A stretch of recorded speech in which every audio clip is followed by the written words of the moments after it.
Hello and welcome. Many of us notice our thoughts only when they have already carried us far away, like realizing too late that we've stepped into a river and are being pulled by the current. In this video, we'll explore mindfulness-based cognitive therapy, an approach that doesn't try to stop the flow of thoughts, but helps us recognize when we've stepped too close and how to find the riverbank again. This is not about forcing calm or fixing the mind. It's about learning how to stand still, notice what's happening, and relate differently to the inner stream of experience. Take your time with this video. There's no need to rush. Thank you for being here. When the mind pulls you back in. For many people, psychological suffering does not arrive like a sudden storm. It arrives like a familiar river. At first, you are standing on the bank. You notice the water moving, thoughts flowing, emotions passing by. Then, almost without realizing it, you are pulled in. Not by force, by familiarity. A certain thought appears, a certain feeling follows, and before long you are no longer observing the stream. You are being carried by it. Mindfulness-based cognitive therapy was developed for exactly this moment. The moment when awareness collapses into identification and the past quietly reclaims the present. MBCT does not promise to stop the river. It teaches something more subtle and more sustainable, how to stand on the bank again. 1. Depression as a well-worn path. Recurrent depression often follows a predictable route. Over time, the mind learns certain paths very well. Paths of self-criticism, paths of hopeless interpretation, paths of rumination. Like a trail walked too many times, these paths become easier to enter and harder to leave. A small emotional shift, fatigue, disappointment, sadness, is enough to activate them. The body tightens. The mind begins to narrate. MBCT understands depression not as a sudden collapse, but as a reactivation of old routes. The problem is not that negative thoughts appear. The problem is how quickly the mind starts walking down familiar terrain without noticing. 2. From fixing the weather to reading it.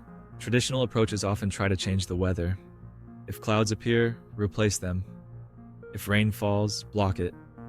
If wind rises, resist it. MBCT takes a different stance. It asks, what if the task is not to control the weather, but to learn how to read it? Mindfulness trains awareness to notice early signs, subtle shifts in the body, changes in tone of thought, the first tightening of attention. This awareness creates a pause, and in that pause, something crucial happens. Choice becomes possible again. 3. Thoughts as leaves, not instructions. One of the most powerful metaphors in MBCT is deceptively simple. Imagine sitting beside a stream. Leaves float past on the surface of the water. Each leaf carries a word, a sentence, a thought. I'm not good enough. This will never change. I can't handle this. MBCT does not ask you to grab the leaves. It does not ask you to analyze them. It does not ask you to replace them with better ones. It asks you to watch them float by. This is not avoidance. It is non-entanglement. The leaf may still appear, but it no longer pulls you into the water. 4. The body as a shoreline. MBCT places the body at the center of awareness. The body becomes the shoreline, a stable reference point when the mind begins to drift. Breath anchors attention. Physical sensations ground experience. Posture reminds the system that it is here, now, alive. This is not accidental. Depressive rumination pulls attention upward and inward, into abstraction, memory, prediction. The body brings attention back to contact. Feet on the floor, breath in the chest, weight in the chair. The shoreline does not stop the river, but it gives you somewhere to stand. 5. Awareness without judgment, letting the water be cold. Many people believe mindfulness means feeling calm. MBCT gently corrects this misunderstanding. Mindfulness does not warm the water. Sometimes it reveals how cold it actually is.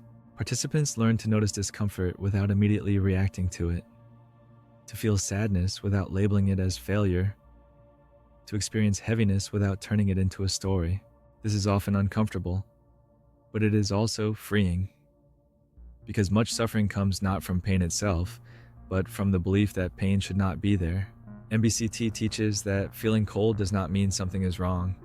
It means you are in contact. 6. Decentering, stepping out of the current. A central skill in MBCT is decentering. Decentering is the moment when you realize, I am having this thought.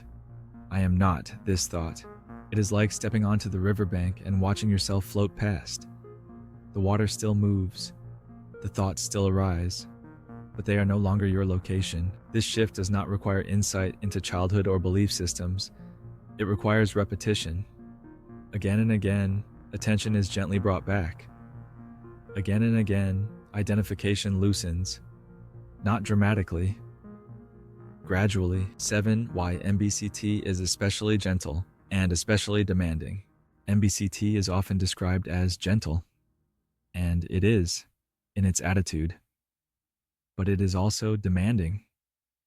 It asks participants to stay present with experience rather than escape it, to feel early warning signs instead of numbing them, to notice relapse beginning rather than denying it. This requires courage. Standing on the riverbank means feeling the pull without giving into it. It means trusting awareness more than habit. Over time, the river loses some of its power, not because it disappears, but because it is no longer mistaken for the whole landscape. 8. MBCT as prevention, not cure. MBCT is not designed to cure depression in the acute sense. It is designed to prevent being swept away again. It teaches recognition rather than elimination, relationship rather than control. This reframes recovery. Recovery is not the absence of water. It is the ability to notice when you are stepping too close to the edge. 9. The quiet strength of standing still. Perhaps the most radical aspect of MBCT is its stillness. In a culture obsessed with solutions, MBCT offers presence. In a system focused on improvement, MBCT offers acceptance. Standing on the riverbank does not look impressive. There is no dramatic victory. But over time, it changes everything. Because once you know where you are standing, the current no longer decides where you go. Conclusion: learning where you are. MBCT teaches something deceptively simple.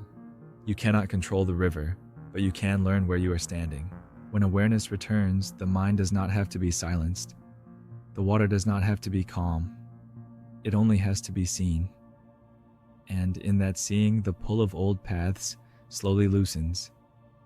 Not through force, but through presence. Are there specific topics you're interested in, or a particular question you'd like answered in your life? Let me know in the comments. Subscribe now and join me on your journey toward more clarity and inner strength.